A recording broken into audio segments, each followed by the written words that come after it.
सर्व विद्यार्थ्यांना माझा नमस्कार. मी संतोष बोड्डेवार आपलं स्वागत करीत आहे विद्या कोचिंग क्लासेसमध्ये. तर आता आज जी मी वॅकन्सी घेऊन आलेला आहे ते आहे गट क साठी केंद्र सरकारची ही वॅकन्सी आहे आणि ती फक्त 10वी तुमचं शिक्षण असेल तरी त्याच्यावर. तर सविस्तर आपण माहिती जाणून घेऊ. एकूण जागा आहेत आपल्याला 25,487 एवढ्या जागा आहेत आणि हे गट क स्वरूपाच्या कायम स्वरूपाची भरती राहणार आहे आणि केंद्र सरकारची ही जॉब आहे.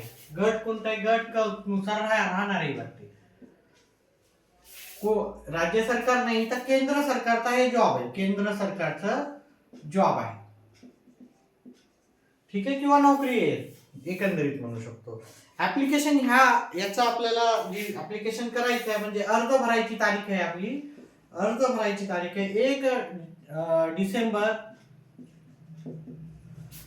2025 ते 31 डिसेंबर 2025. ठीक आहे, म्हणजे 1 डिसेंबर पासून फॉर्म सुरू होणार आहे तर 31 डिसेंबर पर्यंत आपल्याला फॉर्म भरता येईल. आणि पहा, फॉर्म मध्ये जर तुम्ही काही चुका केल्या असतील तर ते पण तुम्ही 8 जानेवारी पर्यंत करू शकता. म्हणजे जर एखाद्या फॉर्म मध्ये आपल्या चुका झाल्या तर ते तुम्हाला काय करावं लागणार आहे, 8 तारखेपर्यंत तुम्ही त्या करेक्शन करू शकता. पण शक्यतो चुका करू नका, कारण जर एकदा चूक झाली तर तुम्हाला चुका करेक्शन करायला 200 रुपये चार्जेस लागणार आहे तिथे. त्याच्यानंतर तुम्हाला ही एक्झामिनेशन जी आपली राहणार आहे, ही परीक्षा जी राहणार आहे, ही परीक्षा राहणार आहे तुमची ऑनलाईन बेस राहणार आहे. ऑनलाईन म्हणजे कम्प्युटरवर तुम्हाला ही पेपर द्यायचा आहे. पेपरचा सिलेबस वगैरे मी तुम्हाला नक्कीच सगळ्या गोष्टी सांगणार आहे. ठीक आहे, पे याचं जी सॅलरी राहणार आहे तुमची, ठीक आहे, सॅलरी राहणार आहे आपली. पगार म्हणजे पगार जी राहणार आहे आपली 21,700 ते 69,100 एवढा आपला याच्यामध्ये दरम्यान पगार राहणार आहे आपला. त्यानंतर याच्यात कॅटेगरी वाईज जागा ज्या आहेत त्या वेबसाईटवरच जाऊन पहा, कारण ते पूर्ण डिटेलमध्ये फार मोठा कॉलम आहे, त्याच्यामुळे मी ते तुम्ही जाऊन डायरेक्ट पाहू शकता. नॅशनॅलिटी याच्यासाठी तुम्हाला जे पात्रता आहे एक तर तुम्ही भारतीय पाहिजे, ठीक आहे. नंबर 2 तुमची पात्रता आहे की तुमचं वय जे आहे 18 ते 23 मध्ये पाहिजे. 18 ते 23 मध्ये तुमचं वय पाहिजे, 23 वर्ष. आता इथं वेगवेगळ्या कॅटेगरीनुसार इथे पण रिलॅक्सेशन आहे, त्याचं पण डिटेल मध्ये खूप जास्त होती तर ते घेत नाही. जनरली ओबीसी ला तुम्हाला माहिती आहे, ओबीसी ला 3 वर्षाचा आहे ते, आणि एससी एसटी ला 5 वर्षाचा आहे. 5 वर्ष रिलॅक्सेशन आहे. अजून एक सर्व्हिसमॅन असो, हँडिकॅप असो, त्याच्यासाठी वेगवेगळे जे पण वयामध्ये तुम्हाला रिलॅक्सेशन असतील ते तुमच्या याच्यानुसार राहणार. तर ते सर्व जास्त डिटेल हे करण्यापेक्षा आपण मेन गोष्टी, सिलेबस काय आहे, पेपरमध्ये किती मार्क येतात ते जास्त जाणून घेऊ आणि वेबसाईट पण आपण जाणून घेऊ. त्याच्यासाठी जे क्वालिफिकेशन आहे, तुमची शैक्षणिक पात्रता आहे ती फक्त 10वी पास पाहिजे. 10वी पास जरी असला तरी तुम्ही ही परीक्षा देऊ शकणार आहे. म्हणजे 10वी पासच्या विद्यार्थ्यांना एकदम बेसिक अभ्यास आहे, 10वी पर्यंतचा अभ्यास आहे, ठीक आहे. आणि 10वी पास जरी झालं तरी चालते. आणि इथे एनसीसी जर जास्त झाला असेल, एनसीसी जर एखाद्या विद्यार्थ्याचा कंप्लीट झाला असेल तर त्यांच्यासाठी ही अत्यंत म्हणजे जास्त लागण्याचे चान्सेस त्यांचे, जे एनसीसी मार्फत ज्यांचं एनसीसी कंप्लीट झालेलं आहे त्यांना ह्याच्यामध्ये बोनस मार्क मिळणार आहे किंवा त्यांना जास्त विचारात घेतल्या जाणार आहे. आता याची वेबसाईट जी आहे, वेबसाईट पाहत आहे, बाकीच्या गोष्टी आता ह्या सर्व महत्वाच्या आहेत. आपण वेबसाईट घेणार आहे, पर या सिलेबस काय राहणार आहे, तुम्हाला कोणत्या विषयावर अभ्यास करायचा आहे आणि त्याच्यानंतर आपल्याला विषय कोणते आहेत ते पण जाणून घ्यायचं आहे, ठीक आहे. तर मी काय करतो, तुम्हाला वेबसाईट सांगतो.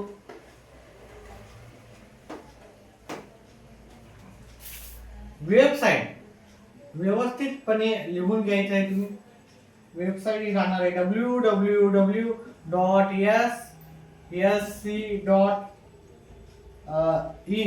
किंवा MySSC ही मोबाईल ॲप आहे .com. ओके, MySSC हे मोबाईल जर तुम्ही हँडल करत असाल, मोबाईलवर जर साईट पाहायची असेल किंवा मोबाईलवर ॲप पाहायचं असेल, मोबाईल ॲपमध्ये तुम्ही MySSC हे काय करू शकता, ॲप डाउनलोड करून इथूनही तुम्ही फॉर्म भरू शकता. ठीक आहे, त्याच्यानंतर तुमच्या पूर्ण डिटेल्स त्या फॉर्म मध्ये जसा फॉर्म फिलअप करायचा आहे ते तुम्ही व्यवस्थितपणे फॉर्म फिलअप करायचा. नाव असेल, तुमचं ॲड्रेस असेल, मोबाईल नंबर व्यवस्थित द्यायचा, कारण मोबाईल नंबर आणि ईमेल आयडी वरच तुम्हाला सगळी माहिती तुम्हाला दिल्या जाणार आहे. कारण एकदा समजा की तुमचं क्वालिफिकेशन झाले, तुम्ही पास झाले, तर ती बाकीची माहिती तुमच्या मोबाईल नंबरवर वगैरे देतात. त्याच्यामुळे मोबाईल नंबर आणि ईमेल आयडी व्यवस्थित आपल्याला टाकायचं इथे. ठीक आहे, रजिस्ट्रेशन हे याच्यावर करून घ्यायचं आहे. ठीक आहे, या वेबसाईटवर. ठीक आहे, रजिस्ट्रेशन झाल्याच्या नंतर तुम्हाला इथे एक्झाम फीस जी आहे SC/ST साठी हे फ्री मध्ये तुम्हाला कोणत्याही प्रकारचे चार्जेस इथे नाहीत. पण बाकीच्यांना तुम्हाला 100 रुपये, बाकीच्यांना ऑदरला काय करावं लागेल, तुम्हाला 100 रुपये त्याची एक्झामिनेशन फीस द्यावं लागेल. एक्स सर्व्हिसमॅनला पण हे फ्री आहे. ठीक आहे, मी मोठी महत्वाचे बाब सांगतोय. ठीक आहे, त्याच्यामुळं ज्या महत्वाच्या, कारण व्हिडिओ जास्त मोठा होईल त्याच्यामुळे फक्त मुद्देसूरच आपण हे करणार आहे. याचं सेंटर महाराष्ट्रातल्या वेगवेगळ्या ठिकाणी आहे, जे मेन रिजन आहेत, जसं की औरंगाबाद आहे, पुणे आहे, मुंबई आहे, नागपूर आहे, इकडे ठीक आहे नांदेड आहे. तर असे जे मेन प्लेसेस आहेत तिथं जाऊन तुम्ही काय करू शकता, 3 ठिकाण तुम्हाला काय करायचे, टिक मार्क करायचे. ठीक आहे, परीक्षेचे ठिकाण म्हणून, म्हणजे जे तुम्हाला वाटते की ह्या ठिकाणी आपण जाऊ शकतो किंवा व्यवस्था होऊ शकते, असे 3 ठिकाण तुम्हाला सिलेक्ट करायचं. समजा एका ठिकाणावर तुमचा तिथं समजा की तिथलच्या सीट भरल्या असतील, तर ते तुम्हाला काय करू शकता, दुसऱ्या शहरामध्ये तुम्हाला ती परीक्षा द्यावी लागू शकते. ठीक आहे, त्याच्यामुळे 3 शहरांचीच नावं द्यायची तुम्हाला. त्याच्यानंतर आपल्याला मेन जे भाग आहे याचा की परीक्षा आणि त्याचा सिलेबस काय राहणार आहे.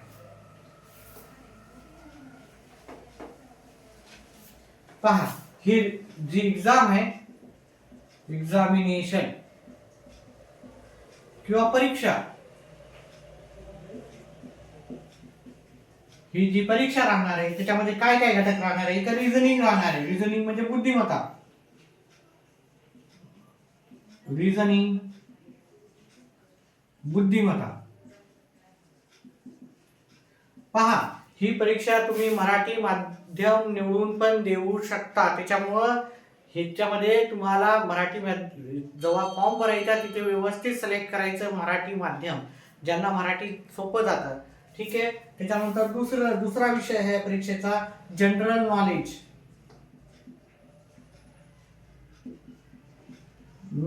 आता किती मार्क आहेत ते पण सांगणार आहे. जनरल नॉलेज म्हणजे आपण त्याला सामान्य ज्ञान म्हणू शकतो, सामान्य ज्ञान. तिसरा विषय आहे आपला इथे मॅथमॅटिक्स, गणित. आणि चौथा विषय आहे इंग्लिश आणि हिंदी.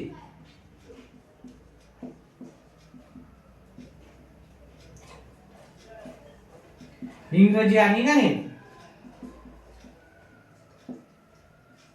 इंग्रजी आणि हिंदी. पहा, हे 2 विषय आहेत.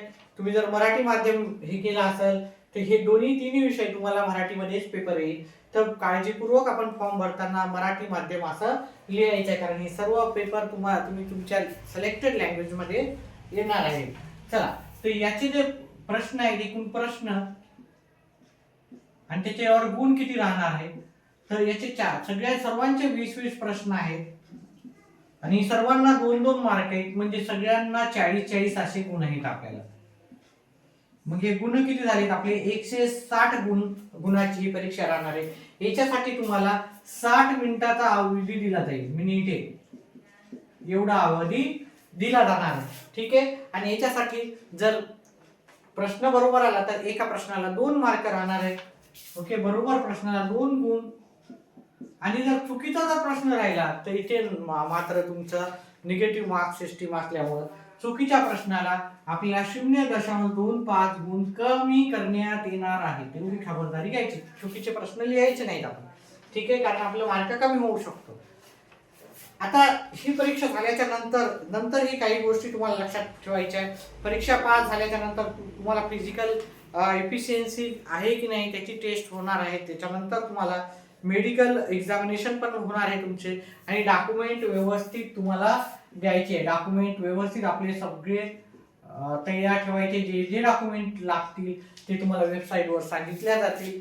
आणि काय होईल ते जे जे आपल्याला डॉक्युमेंट पाहिजे, समजा 10वीचं पाहिजे, 12वीचं पाहिजे, एखाद्या कॅटेगरीचं पाहिजे असेल, वयाचं पाहिजे असेल, ठीक आहे, डोमासाईल पाहिजे असेल, तर व्यवस्थित जर जेव्हा आपण परीक्षा पास होतो त्याच्या आधीच तुम्ही काय करायचं, सर्व डॉक्युमेंट तयार ठेवायचं आहे. ठीक आहे, अशा प्रकारे आपण ही खूप अतिशय म्हणजे चांगली एक्झाम आहे. 10वी पासवरच आहे. NCC कॅन्डिडेटला हे म्हणजे खूप म्हणजे सहज तुम्ही लागू शकता अशी परीक्षा आहे. परीक्षेचा अभ्यास पण तेवढा अवघड नाही आहे. आपण आपल्या क्लासेस थ्रू आपण गणिताचा अभ्यास व्यवस्थित घेतो. गणित आणि इंग्रजी बेसिक इथे हे 10वी बेसिसवर असल्यामुळे इंग्लिश आणि गणित आपण व्यवस्थित आपल्या चॅनलवर समजून सांगत असतो. तर जर तुम्ही आपल्या चॅनलला बेसिक पासून घेतो आपण ते पण, त्याच्यामुळे जे पण नवीन विद्यार्थी आहेत त्यांनी आपल्या चॅनलला काय करायचं, व्हिडिओला लाईक करा, चॅनलला सबस्क्राईब करा, जेणेकरून माझ्याकडून जेवढी पण तुमच्याकडे तुम्हाला मदत होऊ शकते अभ्यासाच्या बाबतीमध्ये, गणित असो, रिझनिंग असो किंवा इंग्रजी असो, त्याच्यामध्ये मी मदत करण्याचा प्रयत्न करणारच आहे. त्याच्यामध्ये तुम्हाला कोणत्याही प्रकारचे चार्जेस आपण चार्ज करत नाही. फ्री ऑफ कॉस्ट असं आपलं चॅनल आहे. त्याच्यामुळे एखाद्या वेळेस डाऊट वाटत असेल, एखादे टॉपिक तुमचे गणिताचे अवघड जात असेल, तर निसंकोचपणे कमेंट बॉक्समध्ये सांगायचं, सर हे टॉपिक मला व्यवस्थित समजला नाही किंवा समजला किंवा या टॉपिकवर जास्त व्हिडिओ बनवा. मी नक्कीच तुमचे व्हिडिओ जास्तीत जास्त बनवेन. ठीक आहे, आता चला एवढं. पुढच्या वेळेस नवीन जॉब वॅकन्सी घेऊन येऊ. धन्यवाद.